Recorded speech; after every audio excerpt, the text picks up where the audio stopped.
መሰለች አቤት አንቺን ደግሞ ሃይላንድ እየለቀምሽ በማዳበሪያ እያደረግሽ ነው የምትሸጪው በማዳበሪያ እያረኩ ብዙም ባይሆን ያው ጠንክረን በሱ እየተዳደረን ነው ያለነው እና የተሻለው ሁኔታ ደርሳለሁ እያልኩ እየሮጥኩ ነው እንዴት አገኘሽ ዛሬ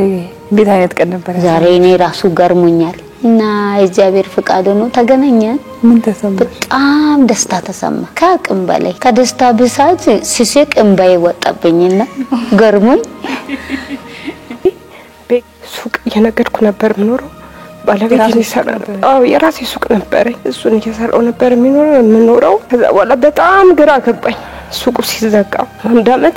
አራስ ነበርኩ ትንሽ አንድ አመት ቁጭ አልኩኝ ከዛ በኋላ ግራ ሲገባኝ ይሄን ጽዳት ስራ ገባው በሰው ያገኘሁት ይሄንን ቤስ ቴሌቪዥን ሴቶች ቀንን በዚህ መልኩ ቢያልፍ ሴቶችን ማበረታታት ነው ብሎ ስላሰበም ጠንካራ ሴቶች ናችሁ በጣም ጀግኖች ናችሁ እና አሁን እየሰራችሁት ያላችሁትንም ስራ ሊሆን ይችላል